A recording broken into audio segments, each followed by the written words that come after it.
Edgar Allan Poe, The Telltale Heart, published in 1843. True.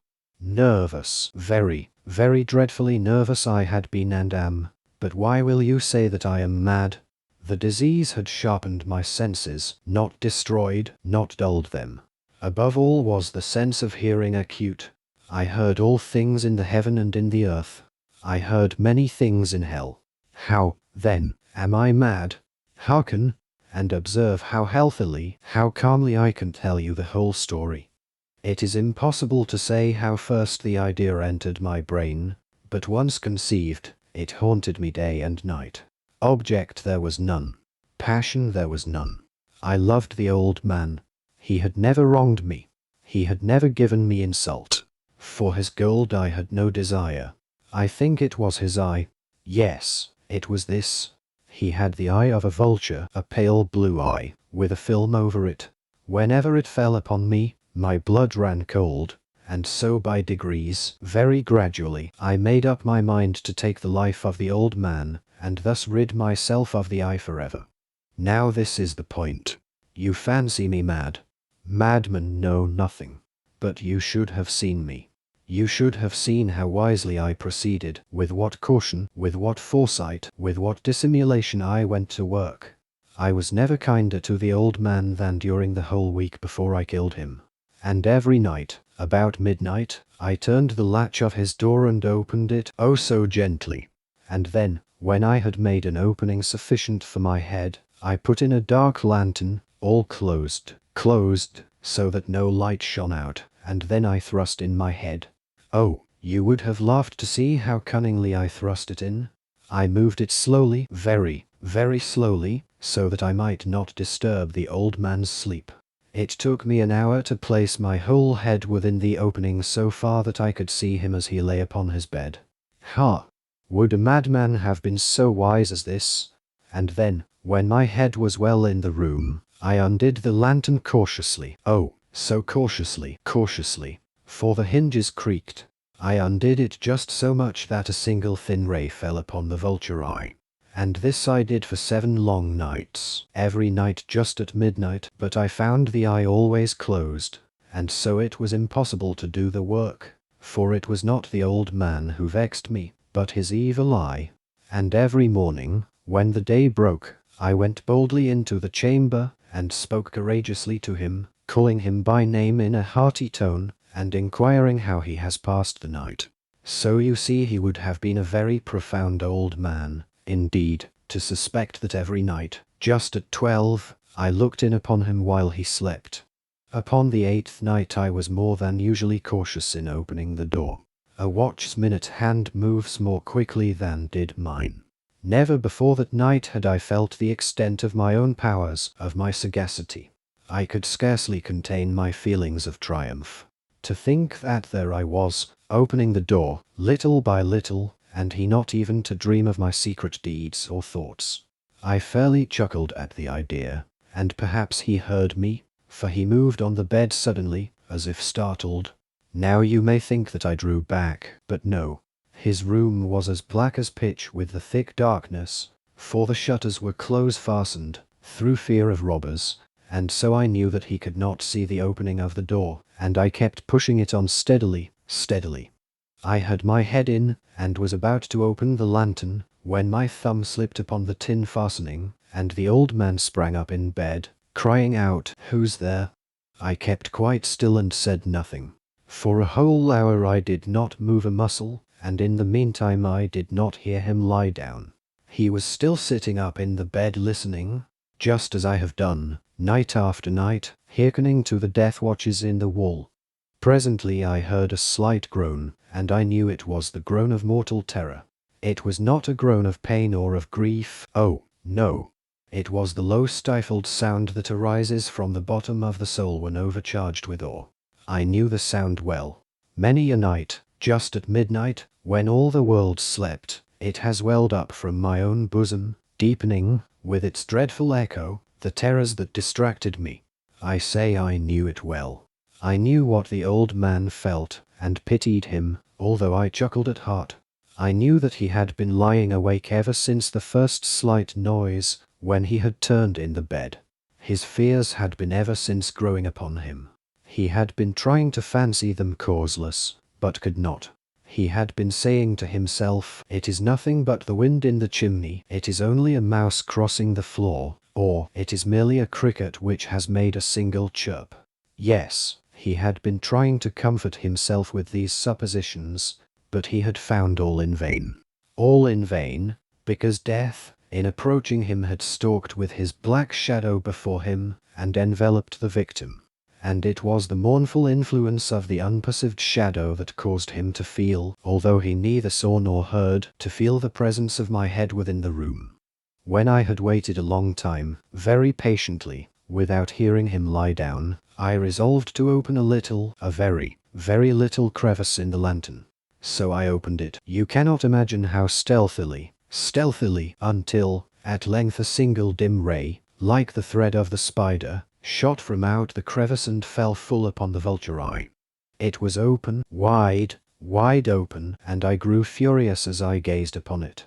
I saw it with perfect distinctness, all a dull blue, with a hideous veil over it that chilled the very marrow in my bones, but I could see nothing else of the old man's face or person, for I had directed the ray as if by instinct, precisely upon the damned spot. And have I not told you that what you mistake for madness is but over-acuteness of the senses? Now, I say, there came to my ears a low, dull, quick sound, such as a watch makes when enveloped in cotton. I knew that sound well, too. It was the beating of the old man's heart. It increased my fury, as the beating of a drum stimulates the soldier into courage. But even yet I refrained and kept still. I scarcely breathed. I held the lantern motionless.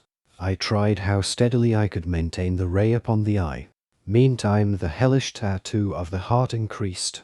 It grew quicker and quicker, and louder every instant.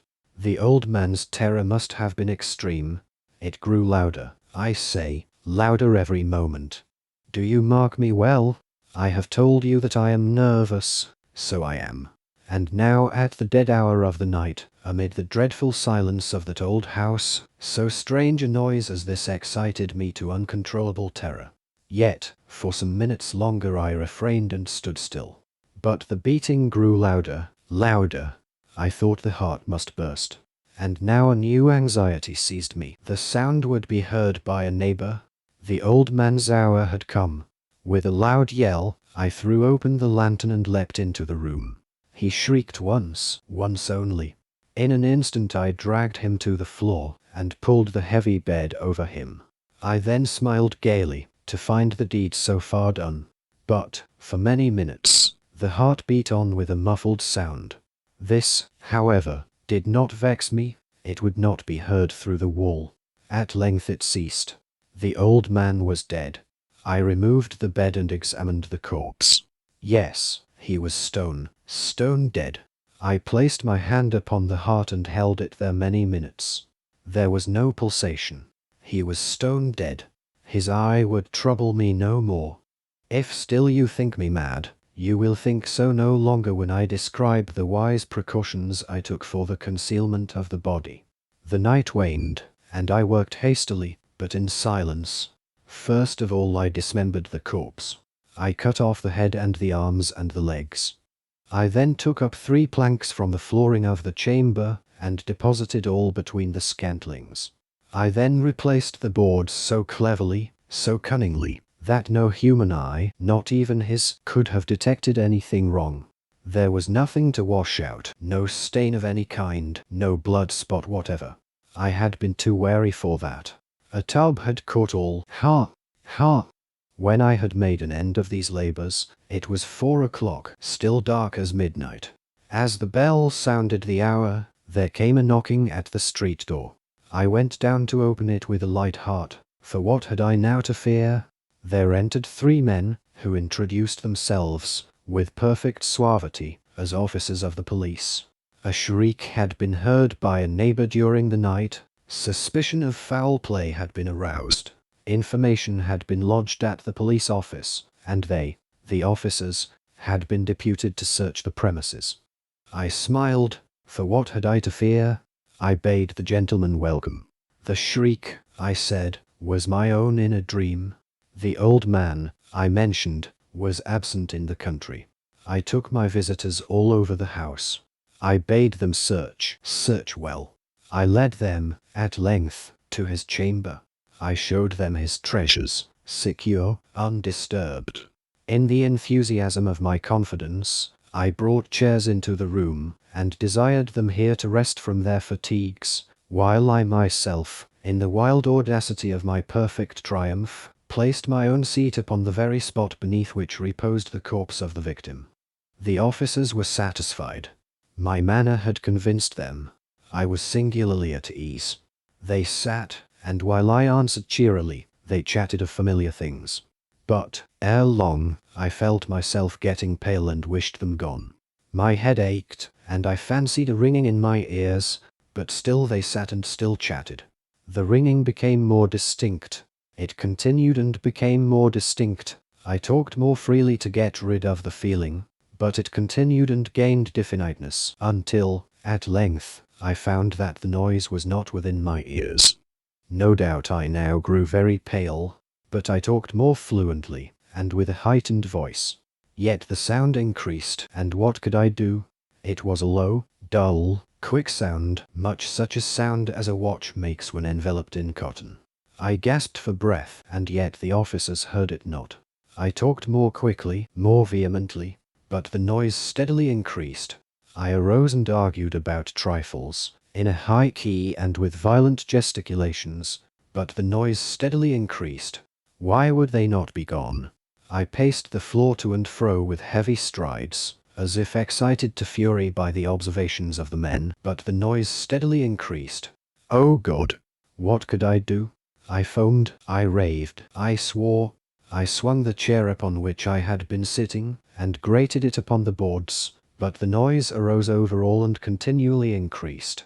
It grew louder, louder, louder, and still the men chatted pleasantly, and smiled. Was it possible they heard not? Almighty God! No, no. They heard. They suspected. They knew. They were making a mockery of my horror. This I thought, and this I think. But anything was better than this agony. Anything was more tolerable than this derision. I could bear those hypocritical smiles no longer. I felt that I must scream or die. And now, again. Hark! Louder, louder, louder, louder. Villains! I shrieked, dissemble no more. I admit the deed. Tear up the planks. Here, here. It is the beating of his hideous heart.